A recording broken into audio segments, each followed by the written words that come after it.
Hey guys, this is Lyanna Annette, founder of Ready, Reset, Grow. Wanted to come on here really quickly and talk to you about a topic that has been pressing on my spirit, but that I get a lot of as far as with my coaching clients, whether it be from small business or just the personal growth and development side. And I wrap in all of that. Sorry, many of you know that I am actually recovering from COVID, and part of my recovery is stretching my lungs. And I haven't been doing a lot of, podcast recordings just because I wasn't able to breathe to my capacity. But I have been encouraged to stretch my lungs, so I wanted to stay committed to recording and posting, not just audio recording. So wanted to come on here and talk about how we respond to things. And many of you know the phrase, it's not what you say, it's how you say it. And that is completely true. You have the power to direct a conversation in the area and the way that you want to go. So one, it starts with your mindset. So if you walk in to a situation and you're already like, what do they want to talk about? Right then and there, you already know the conversation is going to go left, right? It's because your mindset is already on the defensive to say, I have no idea what they want to talk about, but they always wasting my time. They always have something bad to say. So you're entering into the atmosphere already with a negative vibe.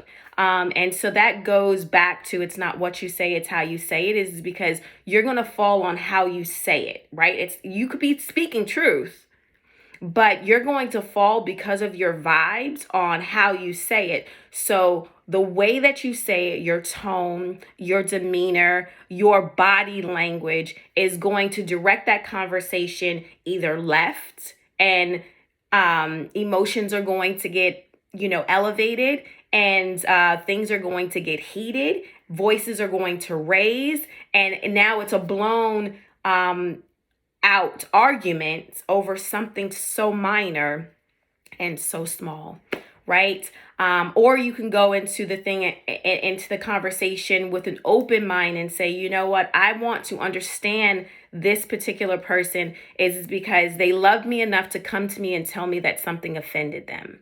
They love me enough to come to me and hold me accountable.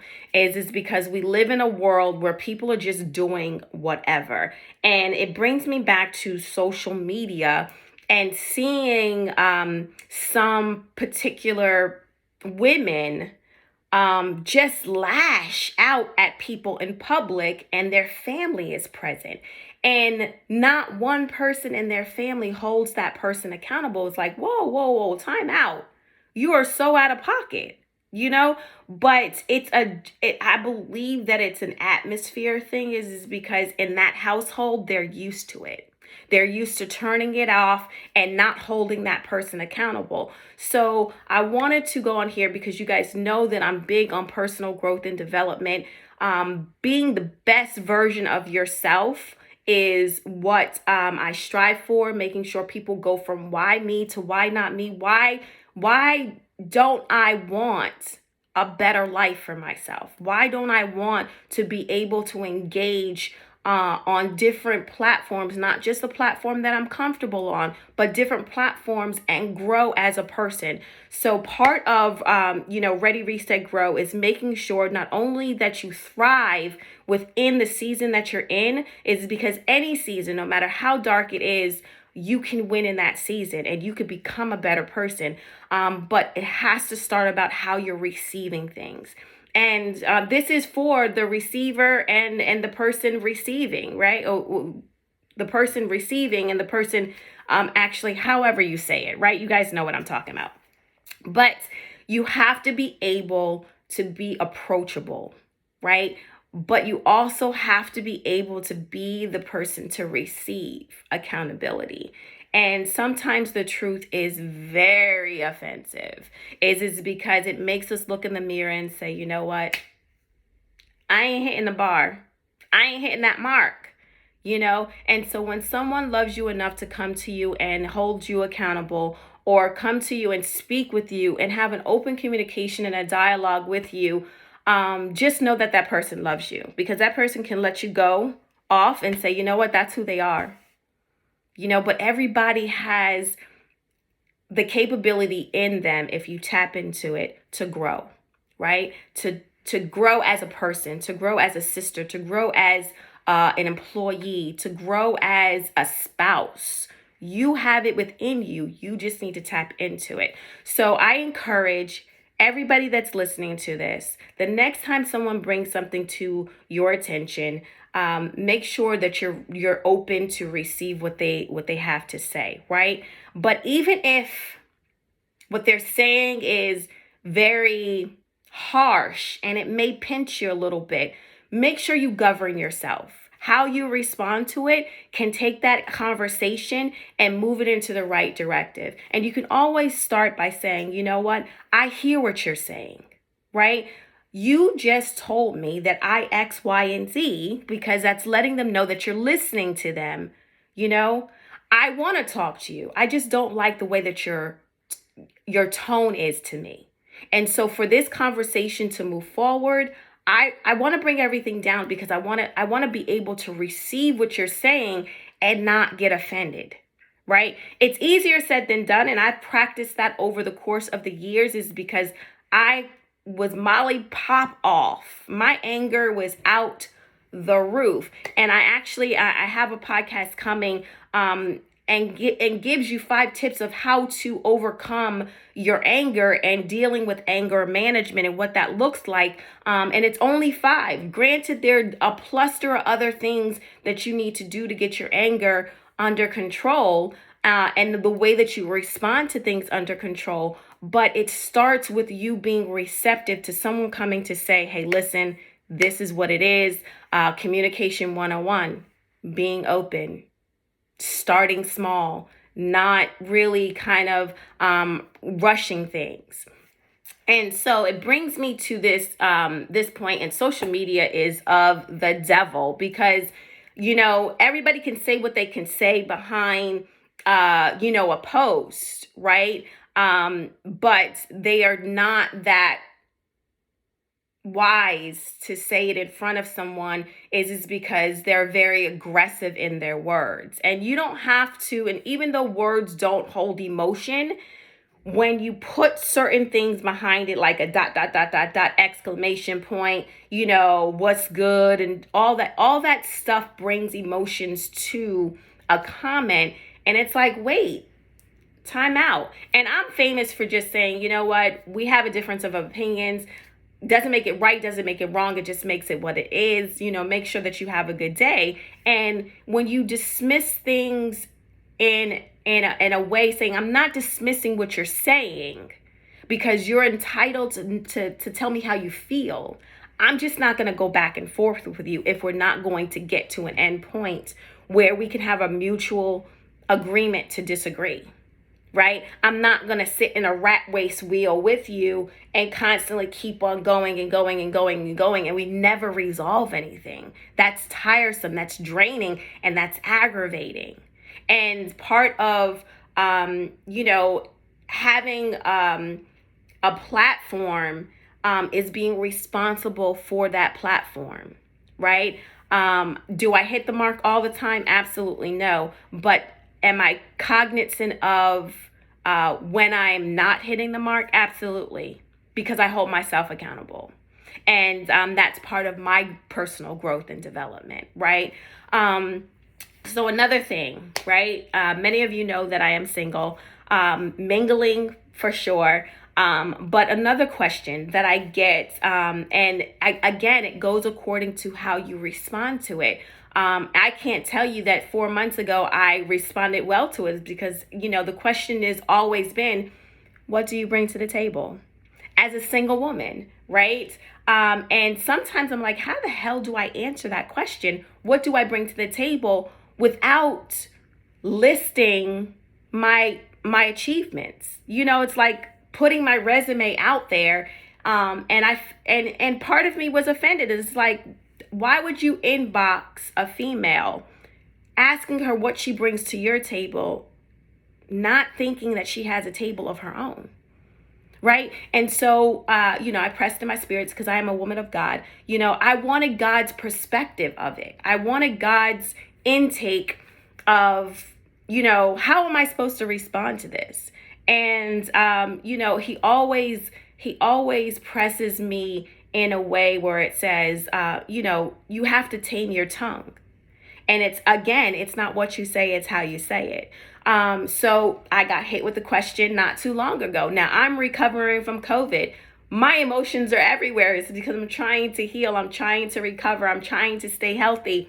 COVID does not come to make sure that you are a victorious person. It comes to take you out, with the underlying issues that it brings, right? Respiratory issues, fatigue, loss of appetite, so forth and so on. And I remember when this particular gentleman asked me, what do I bring to the table? And I said, unfortunately, I'm not really understanding the question. I hear this question a lot, but I want to get your take on it, right? What do you mean about bringing to the table? Is this because I am a woman that has my own table? I am 44 years old, and I have my own table, but I want to understand what you mean about bringing it to the table. And he gave me feedback. He was just like, I just want to know, what kind of assets and liabilities and where's your mindset at? And so me being the coach that I am, right? Me being the woman that I am, I said I would be a little bit more receptive to your question if you came to me and said, what is your take on financial stability, right? Or what is your take on marriage? I would be more receptive to that. Or generational wealth. How do you feel about generational wealth? What is your current standpoint on generational wealth, and who inspires you to make sure that you leave a legacy for your children? Right? I would be more receptive to those questions than what do I bring to the table? Like, I am a female that does not have her own table. I have a 401k. I have a retirement plan. I have a healthy savings account and a healthy checking account. I don't live paycheck to paycheck. I own my own home. I'm a parent of 2 children. I can list my resume for you, right? But what I bring to the table, what I bring to your table is my table. Hoping that if this works out, our tables can merge, right? Our assets can become mutual assets, and our liabilities we both can work on moving forward, making sure that they don't hinder us in our long-term goals together, right? And I think honestly his response was, I've never, if I can remember, I don't want to quote him, but I've never received a response like that. And I think I led with love. I was very firm on what I believe and what my standards are and my viewpoint of what do you bring to the table. But it's not what you say, it's how you say it. And that particular question for women and men could be offensive, right? It's just like, what makes you think that I want to come to your table and just eat at your table when I have my own table and my table is doing very well, Again, it's about personal growth and development. And sometimes people can just fall into the norm, right? And listening to these podcasts and listen to these people, speak about certain things of what's the right way to date, what's the wrong way to date, what's this, what's that. And they can get lost within that and not find themselves, right? They lose themselves in that and not stay true to themselves, right? It's not the question that is the issue. It's the way that you ask it, if that's making sense to everybody.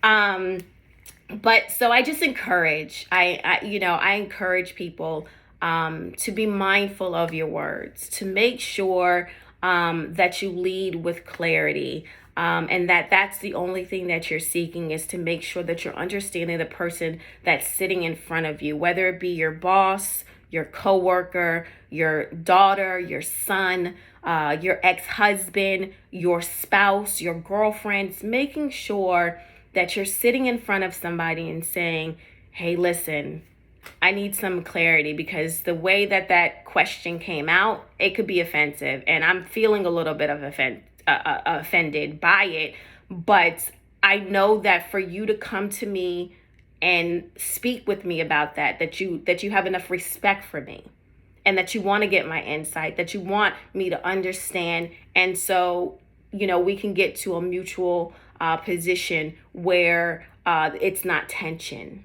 right? It's not, it opens the platform for healing. I'm working with several clients right now that are dealing with toxic parents.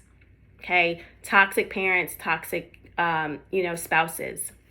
And I say spouses because domestic partnership is real, right? But how do you lead with love?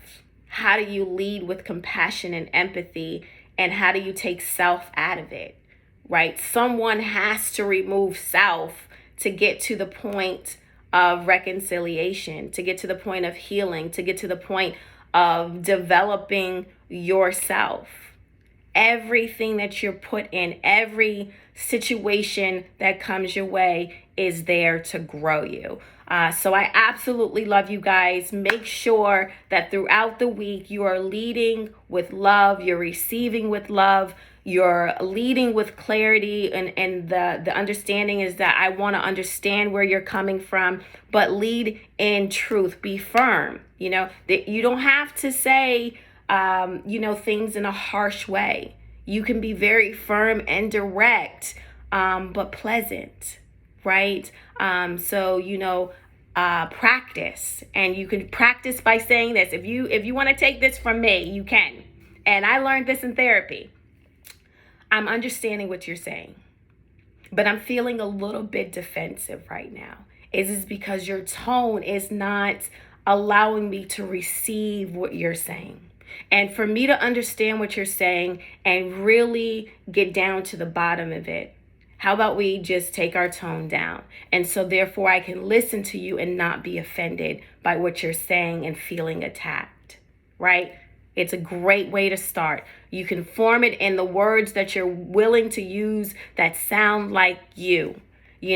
Holding someone accountable for how they're coming at you is love. But receiving what they have is love as well. So I love you guys. Continue to grow personally. Stretch your hand out and reach back and grab somebody else. That's what it is. All about making sure that we leave nobody left behind in this growth process. I love you guys. Ready, Reset, Grow. If you guys want to reach out, go to LianaNet.com. You can send me a message and I will respond, or you can reach out to me, 832-994-4365. I love you guys. Personal growth and development. Go get it.